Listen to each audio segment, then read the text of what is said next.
the only talk radio show that takes you along with host and age explorer Rod on his continuing journey of discovery into life's challenges, opportunities, options, and all the latest and greatest things that come with getting older.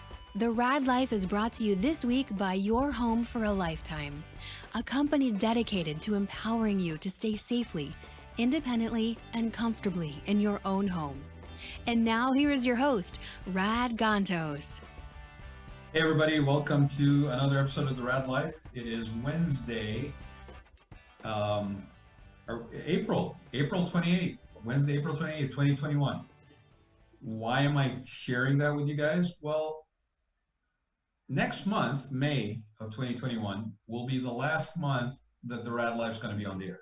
No, come on. We can't. It's been 5-6 years, whatever here. Yeah. We've done it for 6 years. I really want to thank everybody for their support.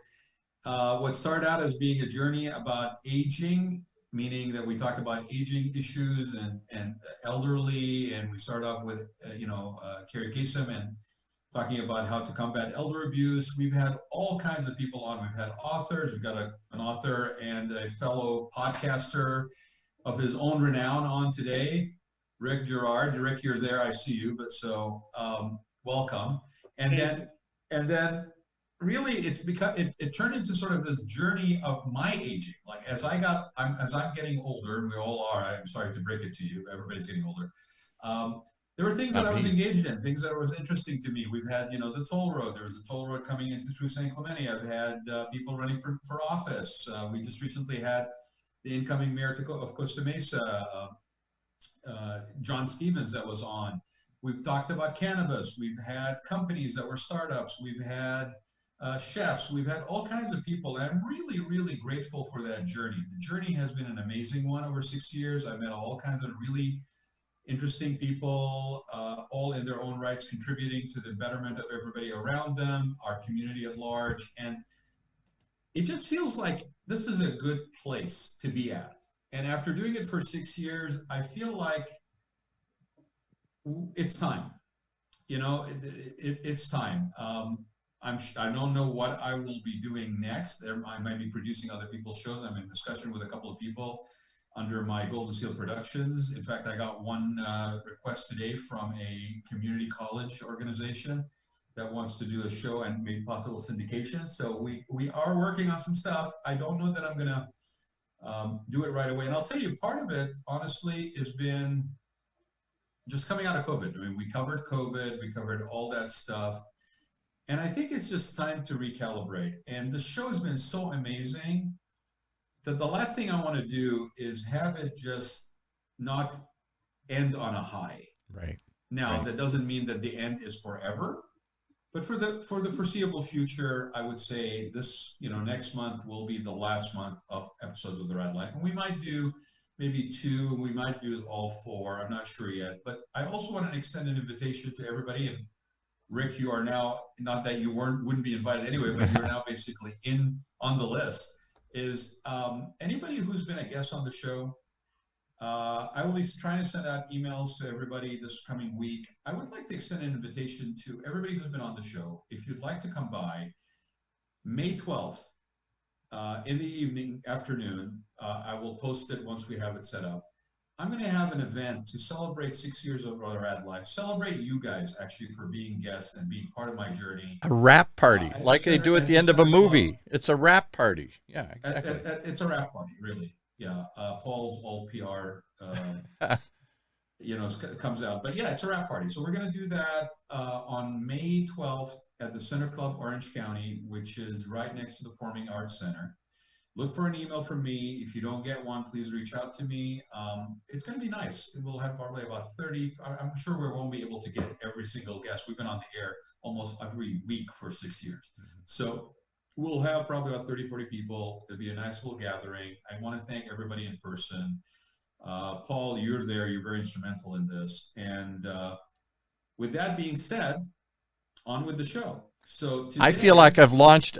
We've got two long-standing, people who've gone on to other parts of their journey now here. And Rick Girard is certainly one of them. In all the years we had people come through our station and produce it, he grew his to an audience level I never thought was possible with these podcasts. I mean, Rod Well, too, and now both he's of you. adding author to his street cred. Yeah, So, the book I which always is thought he should write, he finally wrote. Exactly. so. For those who are joining us, Mr. Rick Girard, CXO, which I want to find out what CXO means, by the way. CXO of Stride Search, host of his own podcast, Higher Power Radio, that Paul just mentioned. And he is now author of an upcoming book called Healing Career Wounds, which turns out he and Paul actually had discussions on a few years ago. So, Rick, welcome to the show, man. I appreciate you finally being on. I know we've been trying for a little bit to get you on here. So thanks for having me before you wrap up, man. I'd hate to be the person invited in June. Yeah, exactly. Exactly. I was definitely, there's a few people, there's a few issues I want to tackle before, like I've got Logan, who's an economist on coming up, that is going to talk about the housing situation and pricing, and it's just like you got a couple shows left in you, but it's the next month will be it for a while, and then till you figure out your next show. I don't know whether I think it might come back as the Raad LIfe 2.0. It might come back as something else, but here's the thing, right? Paul, and I think Rick probably similarly would agree. Paul gave me an opportunity to find my voice and amplify it. Mm-hmm. And for those who've known me before the show said, well, you never really didn't have a voice. Well, I didn't realize my voice was good for radio, and I didn't realize that I could actually amplify it. And I didn't realize that people would want to come on and share their stories in such a way that it has been such a rewarding experience. I mean, nobody that we ever asked, I don't think anybody we ever asked over 6 years to say, hey, would you come on the show, said no, regardless of who they were, right? Doctors, lawyers, politicians, I mean, they all came on. And so I think I like the idea of, and I've been trying to do this, like people who have something to contribute. If I can be instrumental in getting their voice out there, if I can be instrumental in actually helping them reach an audience with what they have to contribute. Everybody has something to say, but there are some people that I really feel can resonate with people, either because it's timely or because their topic is universal, what have you. That would be a labor of love, I think. I would do that. So it might not be under the Raad LIfe per se, but I might have some fingers in the pie somewhere along the way. Well, let's bring your guest on. He's listened to this shocking announcement long enough here. He's gone on to build. I think he's turned it orange, that's something. His t-shirt. Rick started his show on orange too. Like everything in my office is orange, pretty much, except for that gray wall. Rick, tell people a little bit about you, a little bit about how long you've had the podcast. Share a little bit about that because I think it's appropriate, and then let's talk about what you do. All right. Well, first I'm going to answer your question what a CXO is, right? It's a chief everything officer. I take out the trash. I do it all, right? Like that's, and as entrepreneurs, I think that's what we do. So sounds a lot better than chief bottle washer, right? So it's like exactly. Chief everything officer. Okay, got it. I like that. I learned it from my friends Ann and Chuck Lurch, and they're everybody who's an executive at their company is a CXO. Because they're just expected, like they have their areas they cover, but everybody steps in wherever needed to solve whatever problems that need to be fixed. And they're ridiculously successful because of it. So before you shift off that, actually, let me just ask you this, right? Do you find that people that are like that, and not everybody is, people who are able to basically take care of whatever needs to be done, do you find that that's actually something that's valued, or does it depend on whether they're sort of in a corporate structure or not? Because I have my own personal experiences of that. So I'm just curious, because you're in that field, you're in that space.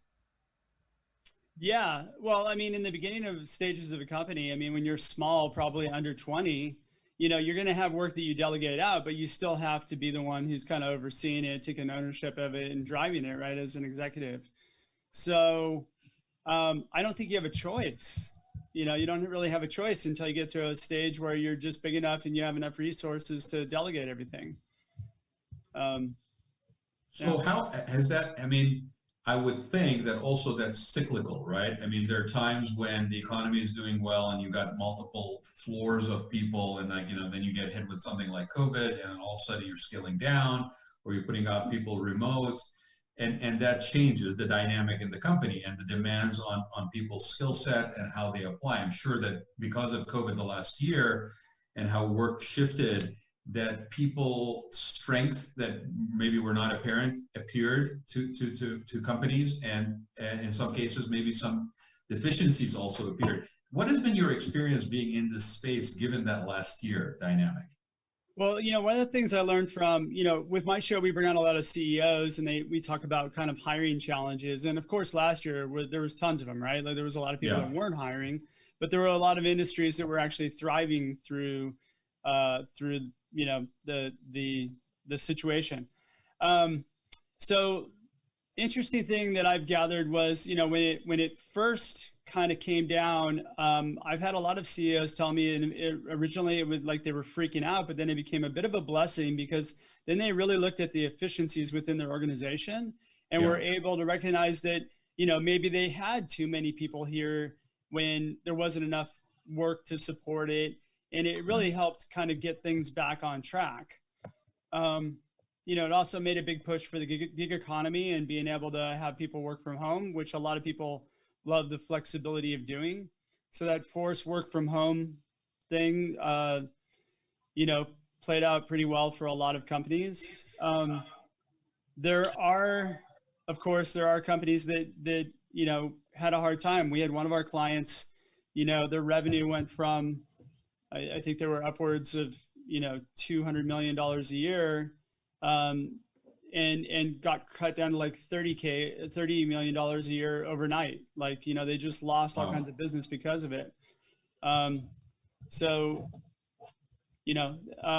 It really showed as to the agility of the leadership team as to how well they could pivot, keep the business operating, and then, find another business line.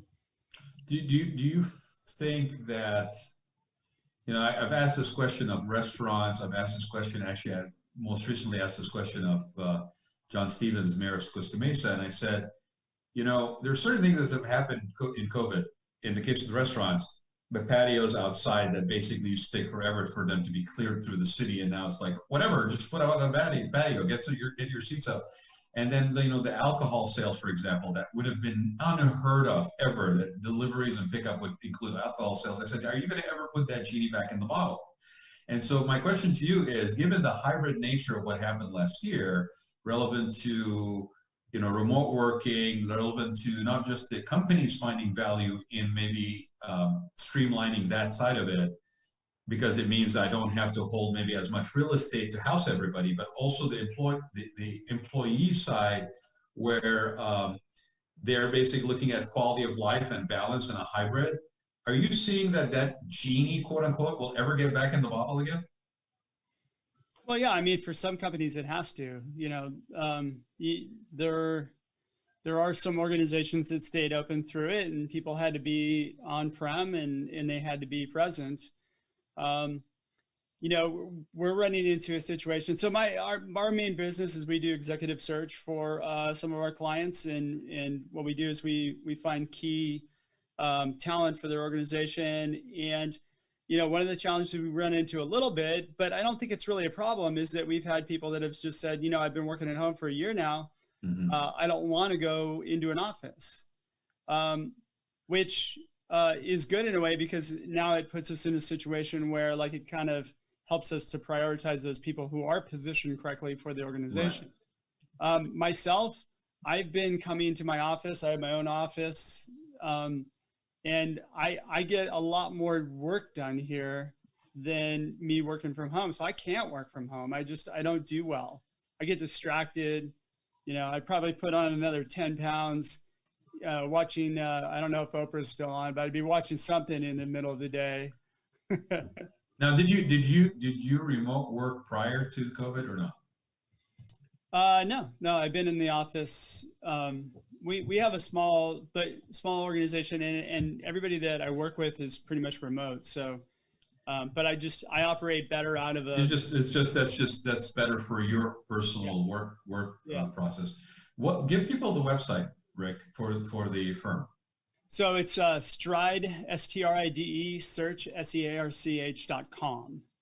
And then, this parlays to I used to be in the same office space as Paul, your radio station manager. And, it's funny. I tell this story, like Paul kind of coerced me into doing the podcast. You too, huh? Yeah. Like, he would like, I have to walk past his station to go to the bathroom. That's right. You couldn't escape him, actually. I know exactly where you were and where he was. Yeah.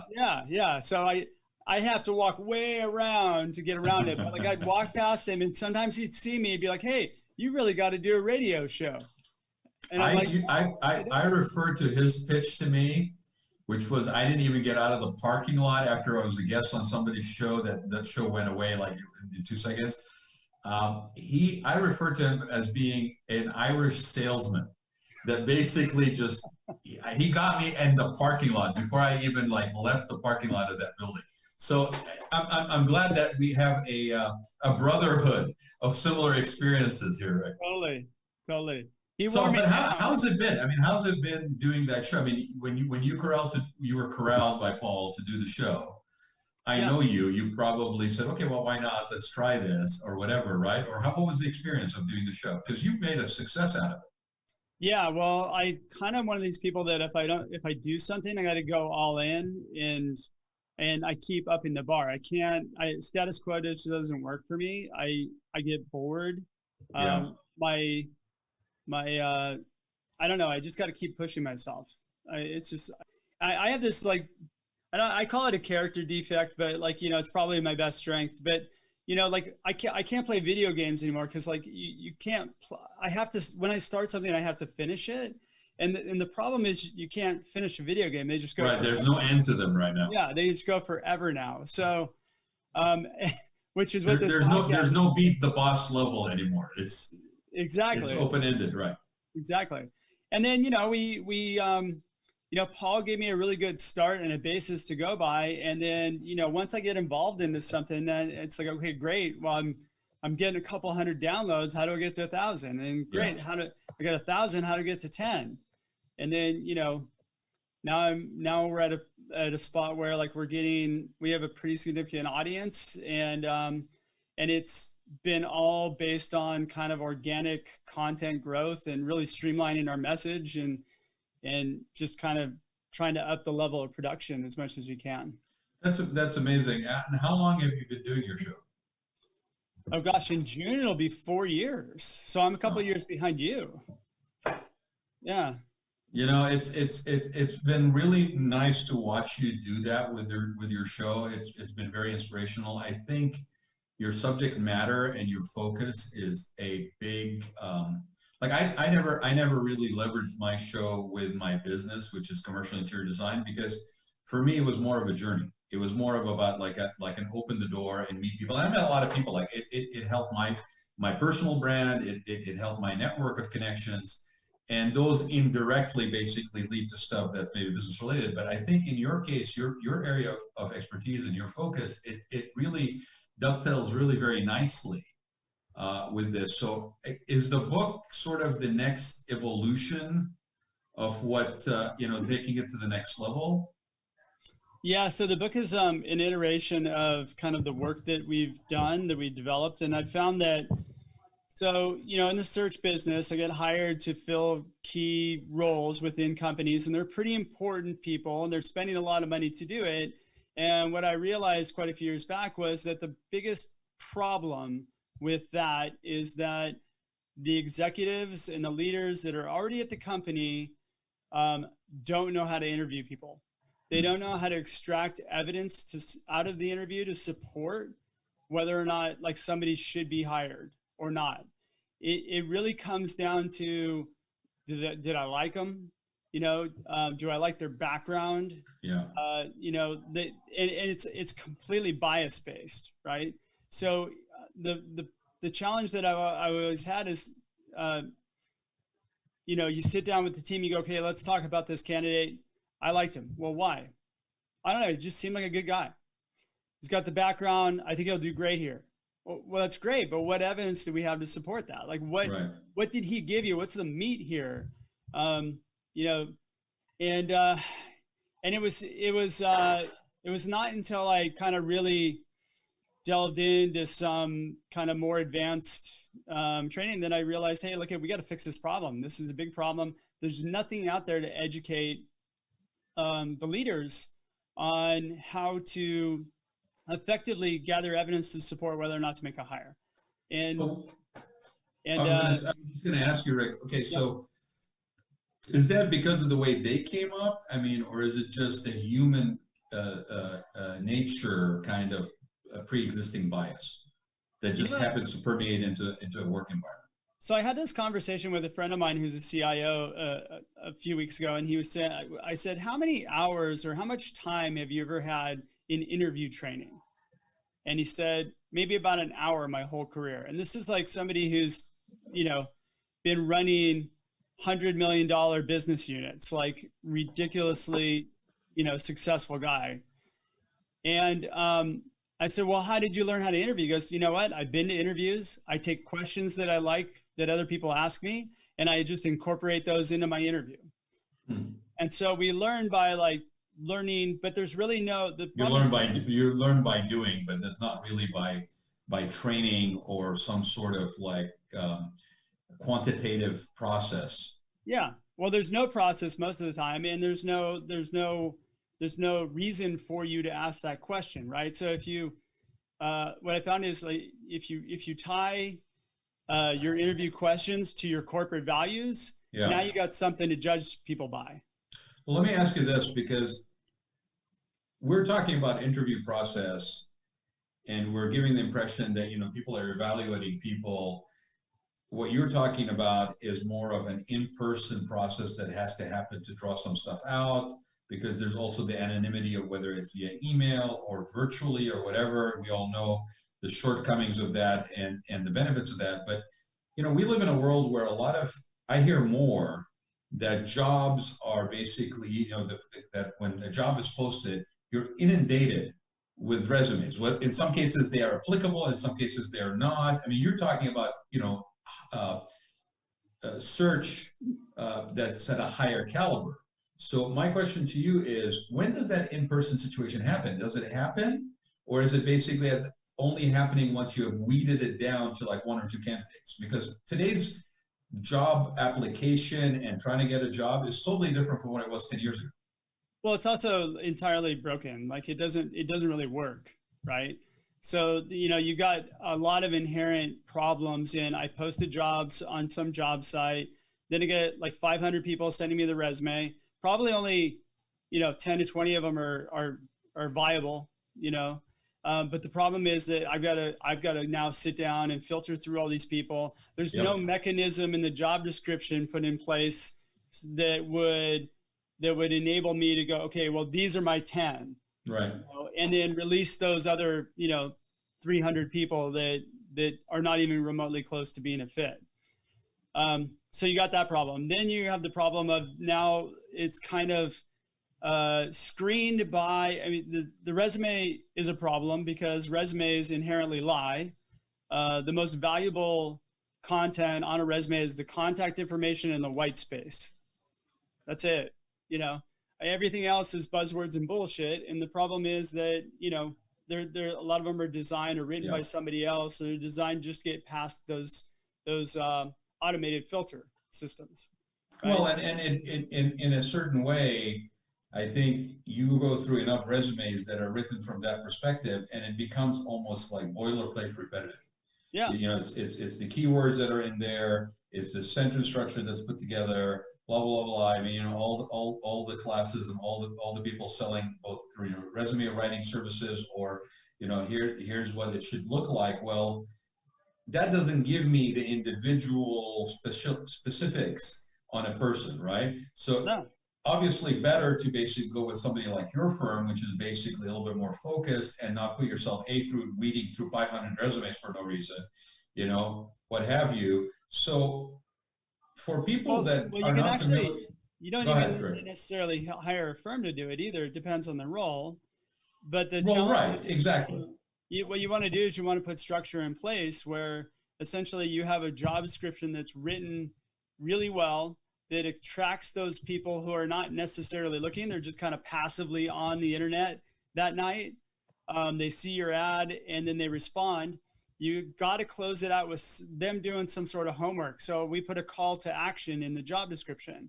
So, and we put in big bold letters at the bottom, like, if you just send a resume, please know we will not respond. Yeah. However, if you respond to these 3 questions and they're well thought out answers, we promise to get back to you. Yeah. So then you Right. just, Otherwise, somebody's just clicking through and attaching. Click and attach. Click and attach. yeah. And That's I know people that, you know, the last year where they were kind of like not sure what was next, where they were going, whatever, and they literally would sit there and they basically tell me, "I'm applying for everything," and I'm like, that's the right. worst. That's the worst thing you can do. It's a waste of time too. Yeah, I've talked to professional groups a couple times, and you know, we've talked about, you know, identify 10 companies that you really want to work for, and then, you know, just reverse engineer it and basically be your own recruiter. Recruiters aren't necessarily going to get you in to something unless they have a job, and, you know, that's, you know, and they know they can get you an interview pretty quickly. But if you could identify somebody within that company who would be either a coworker that you'd be working with or the manager, more important, develop a relationship with them through LinkedIn. You know, look for a reason other than a job for you to meet up with them. I'll tell you, the 2 jobs I had in corporate, and there were actually 3 jobs that I had in corporate. When I first started, when I moved to Atlanta, and when I came back to California, all 3 of them were either as a result of interning with a company and having a personal relationship with them, and then they hired me after I graduated, or because I had a personal connection, referral, which I didn't even know was really a referral, when I went to Atlanta and visited with this guy and got a job out of it. And then when I came back, it was, again, a personal communication with somebody who had just basically got hired in a higher position, where I was basically connecting with them and congratulating them. And that opened up the conversation.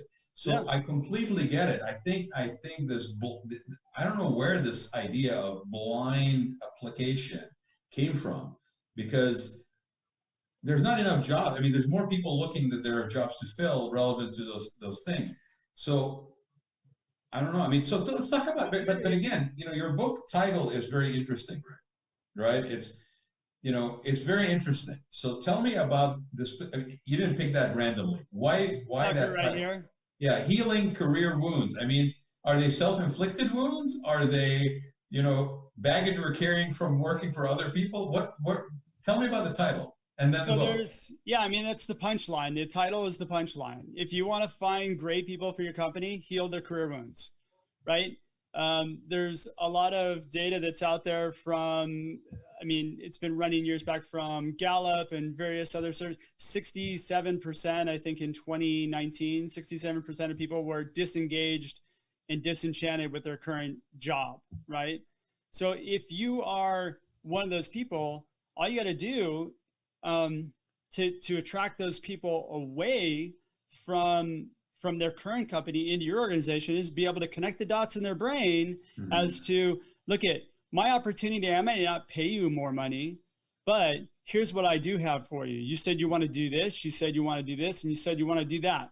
This is the roadmap that we have for you. People jump all the time to a place they're going to be happier at than for a place that's going to pay them more money. What are some, I mean, are there certain, let's say, top 3 or top 4 items that seem to be repetitive for people, relevant to, like, if you're a company looking to hire some people that you should probably look into to attract people to you? Yeah. So number 1 is growth. You know, I actually had somebody say, in order for me to get promoted to this company, somebody's got to die above me. So it's yeah, no, I've been in those companies. Professional growth. Yeah. Professional, personal growth. Personal growth. Okay. The second is the content of the work. So a lot of times people just get bored with the work that they're doing, or the work that they're doing, they can't find a way out, or they've talked to leadership and leadership. Right. You get pigeonholed in a particular task. Exactly. And then the third is management. I don't say leadership because I think leadership does a better job of keeping people. Managers do not.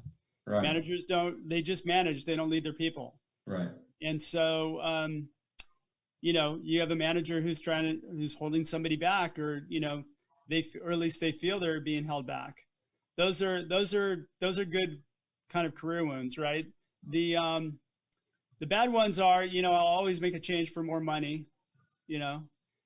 If somebody's going to pay me more money, I'll jump. That's not a good legitimate reason to look, unless you're like grossly underpaid, but that doesn't help. Well, yeah. I mean, don't you think also like time is a factor as well? Like I used to hear that some people would actually, that were in like tough jobs and a lot of hours on these jobs, like they would actually, I mean, perfect example, 2 weeks of vacation, but they would actually maybe consider going somewhere else if they got more time off or more balance.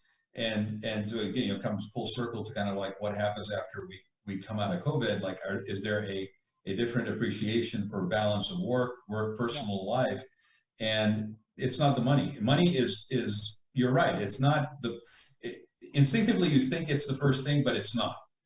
No, it often is not. I mean, so, the time thing I think would also kind of rope into leadership or into management or into content of the work, right? Because they're spending too much time doing something and not getting enough resources. That's a management issue too. Well, and it's an inappropriate or a under utilization of proper assets. I mean, right. I mean, I've been in those management positions, and I remember being super clear, and maybe it's because of my own path up to get to that place. But I remember telling people that would come in like either as like junior people or people that would come in from different places, I was cognizant of the fact that it was my job to make sure that they were stimulated, that they actually had stuff that they felt provided them personal growth, or even like professional growth for sure, but then also personal growth. And the two do cross over, but then sometimes they don't. And so you need to be cognizant that these people are in your charge and that you're basically responsible for them to be satisfied in their work. And when it becomes a task-oriented, get-it-done only approach, you're at a high risk of burning them out. You're at a high risk of losing them. Yeah. Well, and you should be evaluating your people at the least every quarter, right, and asking them, are they the right person in the right seat? Yeah, because they'll tell you. I mean, they may even have actually very valuable input for you to make it better. And I know a lot of people that don't want to go there because then it just opens up like this whole, like, it's like, no, I don't want to ask you because then you'll tell me and then I'll have to do something about it. But here's the problem. When you don't do that, somebody like me calls, and guess what? I do that. Right. And then I open the door, and next thing I know, you're putting in your 2 weeks notice. Yeah. So, you can't be that naive that you're, you just can't be that naive. I mean, somebody's going to open that door for them. So Rick, let me ask you, do you guys specialize in a particular industry, sectors, whatever for your company? Yeah, we're primarily tech, and we do engineering, sales and marketing, and operations. That's kind of our niche. What else is some nuggets that are from the book? We talk a lot about this book is kind of written around this thing that we developed, which is a hiring operating system. Okay. And we designed it so that companies can just plug it into their business. And it works at all the different levels. I mean, we use it at the executive level, but it scales down. Even if you're hiring somebody comes entry level. Yeah, entry level people. What it does is it breaks down to its most important, the most important things for your company, and that's your corporate values. Those are the values that you live, which you run the company, which the decisions are made, right? So if you find people who hold those values, who can exemplify those values, then you're going to win. You're just going to win, because even if they don't have the right skills, they've got Yeah. right everything else in order for Well, them. and the skills can be developed. I mean, Yeah. I've been in places where I've hired people on that had they had the chops, they had what was needed, but even though their area of focus was not exactly what we did. Yeah. And then the job was to channel and make it possible for them to grow into that, even though they did not have that as background. So like, for example, I'll give you a perfect example. I'm working and I've got about 10 people under me, and we're doing hotel work, and it's international hotel work, and it's high caliber 5-star hotel work. And I'm looking for people to basically hire. And I come across somebody, for example, that this is an actual case. I come across somebody that is got it dialed in, except their focus for the last 6 years has been banks and mortgage companies, right? And if I was looking at that specific, buzzword of hospitality design or hotel work or whatever, I would have looked past them.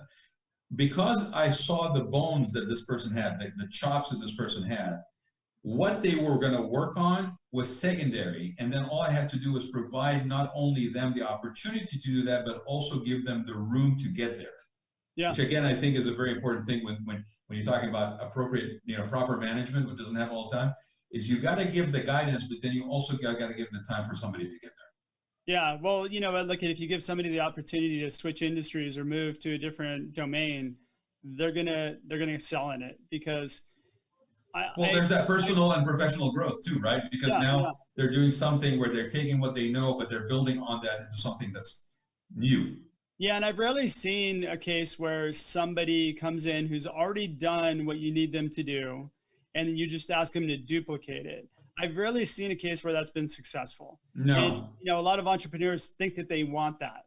I want somebody who's already built this. Well, okay, great. Why would they come build it again? Right.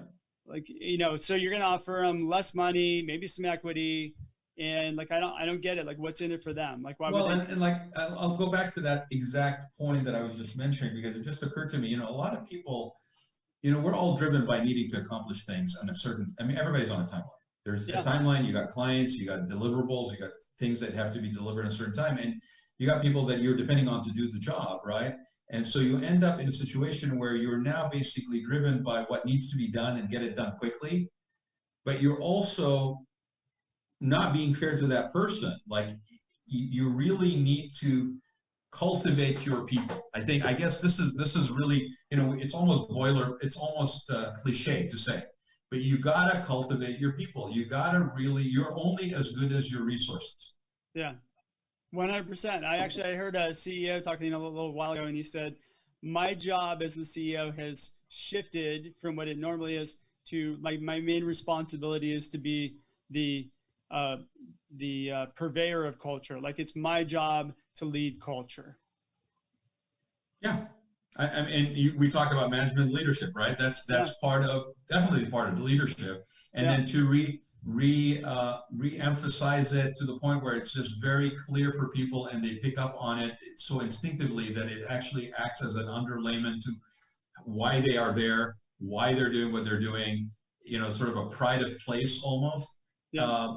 That's very true. So do you anticipate a change in that? Because that seems to be like across multi-generation, right? I mean, that those principles, those values are sort of in one level or the other have been around forever. Do you anticipate with a younger generation going into the workforce that those will change? What are you seeing? Yeah, they're already doing it.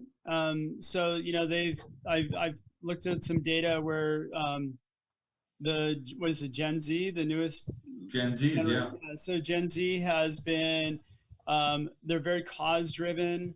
They're very sensitive to social, so they want to be connected to the company more so than just with the paycheck. So I think there's a huge shift in that. As my friend Kelly Robinson calls it, us modern elders need to, kind of step up and start kind of recognizing this and making those shifts as well, because you're not going to be able to keep people. I often giggled a lot, like when, you hear people talking about millennials and complaining about them, and they all jump ship and they don't stick around. And right. Well, you know what, there's lots of millennials that have been in the same company for a long time. True. They're probably not sticking with you because of, you. Well, Really. are you saying it's easy to generalize? Is that what you're saying? That's what, no, Yeah, I'm just that's saying, pretty much, yeah. I'm saying, look at yourself first. Right. Yeah. Well, that's very true. Yeah. Before you point a finger, there's, what, 4 or 5 pointing back at you. Yeah. I will give this piece of advice to everybody out there, regardless of your field. If you want to know what the incoming workforce is going to be like, go and find a place to teach a class in your field to that incoming group of people, because you will realize very quickly what is needed to engage them, what is needed to keep their attention, and what is needed for them to get them to basically rise to their best. And if you can do that in a classroom environment, then you probably have a good chance of doing it in a management position, because I agree with you 100%. I think Gen Zs want, it's probably even more than the money. There's sort of the balance and the time and the time. There's also this factor about social consciousness, social responsibility. And I know that a lot of companies have took that on in the last 10 years or so, as adding a department, for volunteer opportunities and things of that nature. But Gen Zers basically, man, can see it a mile away. Like, you can't basically be pretending. It has to be that your company actually stands by what it says it stands by, because that pride of place of work is very important for them. Very true. Very true. So where can people get your book, Rick? So it's actually on... Hold it back up again so people can see it, please. So it's called Healing Career Wounds. I have it up on Amazon. Sorry. Okay, you're good. So what's really cool is anybody's an EOS aficionado or EO, like if you run an entrepreneurial operating system within your company, Gino Wickman, who wrote Traction. Yeah. Well, there's a faux pas. He actually wrote the foreword for the book, and he was kind of part of the inspiration behind why we really kind of systematize our higher OS, and we're rolling it out. And are you? And I think it's pre-sales right now. Yeah. Yeah, it's pre-sales right now. The book goes out to the market on May 20th. That's awesome, man. And I wish you all the success with it. I mean, just like with your podcast, I have no reason to believe that it's not going to be a smash hit. I think it's very timely. You've identified that there's an issue that needs a solution, and you're providing it, and systemizing the process. Because I think you're right. I think we have suffered quality-wise for a very long time, to say nothing about wasted resources probably as well, and cost. Oh yeah, I mean, I can't even imagine putting on my investor hat, right? Can you imagine, like, putting a bunch of money into a company, trying to get them going, and like watching them make bad hire after bad hire after bad hire? And again, I don't think it's a bad hire situation. It's just you made the wrong hire. Well, you're just, because it's, again, on that pre-existing bias, and it's sort of like what you've learned along the way, which is not necessarily the most efficient way you can go about it. And salaries are not cheap. I mean, there's an actual dollars and cents cost that goes with that, right? And if there's a retention, I've seen this happen. I mean, where the retention rate is so bad that you're just kind of going through people all the time, and all you got is basically just waste happening. In terms of time, training. I mean, that's the other thing too, right? You got multi-layers of cost. It's not just the salary. Yeah, well, they estimate it's like on average 3 times what the annual salary is the cost, up to 15 times, depending on the level and kind of how much resources went into that person. So that's a big capital suck, And if you're looking at your ROI, I mean, I can see why people don't look at hiring as an ROI activity, right? Or recruiting as an ROI activity, because it wastes so much capital there. But you see, but that's the interesting thing, right? Because they should be. Yeah. You should 100%. Be looking at your employees as resources, and that you basically should be looking at evaluating what is the return on investment of those resources. You do it for inert square footage, right? You do it for depreciation of equipment, but you're looking at resources that actually, unlike a piece of equipment that cannot basically be modified to perform even better in a different way, you got a human being that's working there. And if you actually look at it as a return of investment, you're probably better off in evaluating the true value of your company. Every other part of your business runs as something that you look at, what's the ROI out of it. I don't know why people don't look at hiring that way. Hiring should definitely be given the resources to be effective, and it doesn't take much. It just takes getting the right system in place and getting everybody on board and getting them trained up. Well, that's a way to put it that I never really thought about. I mean, I think instinctively I probably behaved in this manner, but I think you're right. I think it really can be looked at very quantifiably. Like, here's what's going out, here's what you're spending on the person, because it's also like, if you're losing people, like to your point, it's 3 times as much as the salary. And then you've got also the loss of time and bringing somebody back on and ramping it up. And so, if you get to a position where you've got the wrong people in there and now you're faced with that reality and you're not allowing yourself to let them go because they're the wrong people, then you're basically putting yourself in a catch-22 as well. To go back full circle to why your system and approach is something that everybody should be aware of, that we have a problem and there's a solution. Pick up Rick's book. That's what you need to do. Hey, I love it that you said it and I didn't. No. I mean, that's what it true. is. I mean, I've been around way too many companies. Like, we talk about their hiring prices and they have no idea what it is. Well, my friend, I really appreciate you taking the time to be with us today. It really means a lot that I would have you on. I'm glad I got you on before we called it a day next month. Yeah, thanks for not inviting me on in June. No. I was looking at July actually, but and I want to give a shout out to a joint friend of ours who's also been a guest on the show, Mr. Eric Morley. So, Blue Sea. By the way, from Blue Sea. Yeah, Eric took that picture you have behind me on that throne. I guess of course he did. That was Steven Tyler's throne, apparently. Oh, well, I wouldn't expect anything less from Eric than actually having you on a black Game of Thrones picture in your T-shirt, no less. That happens to be the one you're wearing today. So, I appreciate everything being on brand. Supposedly, there's a picture somewhere out there. Rick was telling me when we were off the air where there's a leopard. No, it's a cheetah. Oh, I'm sorry, a cheetah that is next to him in that black throne chair, because as you can see on his logo, it's part of his brand. And again, so if you want to see it, it's on rickgirard.com. Yeah, I would not expect anything less from Mr. Eric Morley. So thank you very much, buddy. It's always about that. Right? Can I join in the party here, the last moments, and come back in and be proud Papa here for a moment, that gave birth to Rick's show that has gone on. He's taken it in-house and taken it to another level, way beyond where we took it. And to Raad Gantos, who's on entering his own next chapter after a most amazing, fascinating, wild, convoluted, all over the place kind of ride here that took us. Paul thought, no way, this is never going to work. Couple months this will go on, yeah. Because it was, again, non-linear. And I'm like, you know what?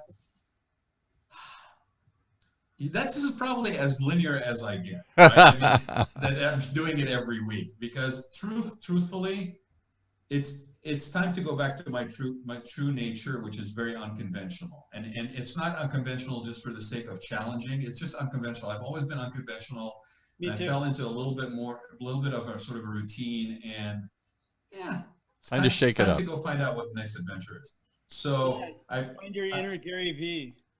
Yeah. What's that? I said, find your inner Gary V. Right? Yeah, right. Gary Vaynerchuk. Right. Hey, but if I'm going to do it, maybe it's on a tropical island. Who knows, right? Well, I feel with the technology. I feel thrilled that you both listened to when I suggested that you get into this field. You've both proven that you're good at it, and that there is power in these conversations. And I appreciate that both of these shows. I look forward to 10 years from now telling everybody, oh, that huge show and Raad got to, they started here. This is where they started at OC Talk Radio. This is where we gave birth and it planted the idea. And I got to do a shout out. Rick is all over the place with his new book. I think you're going to be on one of our other shows, The Pilgrim on the 405 this week with Will Chris. Oh yeah, I am. Actually, I'm doing the podcast thing, and it's funny because when you have a podcast, Rod knows this. You start getting all kinds of people reaching out wanting to be guests. Absolutely, right? Absolutely. And so now I'm kind of that guy. So I was like, right. oh, okay. So yeah, Turn around. I'm working on a bunch of kind of business podcasts. Well, let's talk about that for a quick second before we close, because I think it's it's just sharing a little bit of sort of trial by in the trenches kind of for both of us. Yeah. There is a million ways to do it wrong, and we've seen them.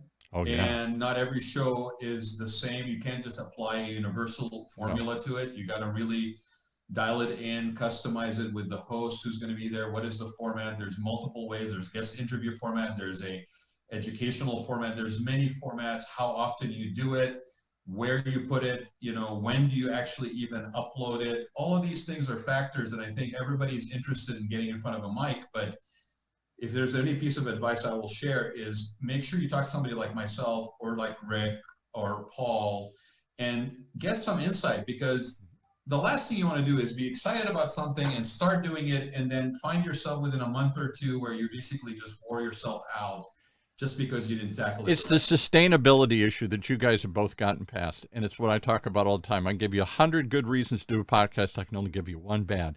It's a pain in the butt. It's a commitment. You can't just go on whenever you feel like and do it once in a while and get anybody to listen. It's got to be on a regular, repeated basis.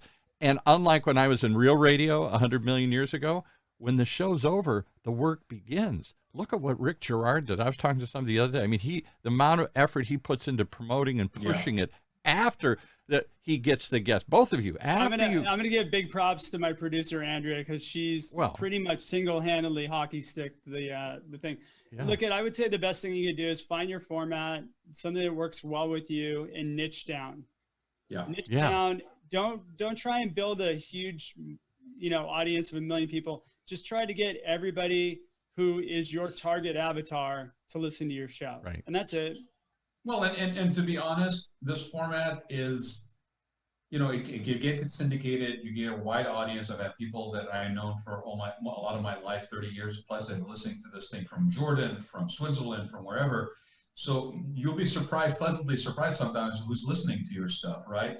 Yeah. But at the end of the day, it's a lot of work, and you need to be committed to it, and you need to be having fun with it, because it may not get to that point of syndication. And I agree with Rick. There's just have fun with it. Don't burn yourself out doing it. And it may not, like I said, the formula may not be once a week. You may be doing it twice a month or once every 3 weeks or something like that. So there's no one size fits all, guys. If you're interested in doing this, podcast for yourself or a show, it's no longer literally a podcast. It's camera and audio now, right? Reach out to any one of us. You got our information right here, and let us just give you a little advice. Yeah. There you go. Well, Rick Girard, congratulations on the new book. Raad Gantos, we look forward to the next chapter in your life, and I thank you both for giving us the chance to launch your shows here and to see them grow to what they become and turned into something, I think, way beyond what any of us really thought. Yeah, thanks, Paul. Thanks for having me, guys. I really appreciate it. It was awesome. Did you have fun? I had fun. And I'm honored, by the way, to be like one of your last shows. Thank you so much. Right, exactly. Well, you know what? I've been trying to get you on. We played, we're just both busy. And so when I ran into you as you were going to the bathroom, coming out of the studio, but I appreciate it. I enjoyed this very much, and I think your topic is very timely. I think the book's going to do great. So thanks for taking the time to be on, man. If I come back on the air, I'm going to reach out to you. Meanwhile, if he opened the door, folks, you heard it right there. If he just said if, I say when, and in what format. There you go. Take care, guys. Thanks everybody for listening and joining us for another episode of the Raad Life. We will see you again for a couple more in May. You have been listening to the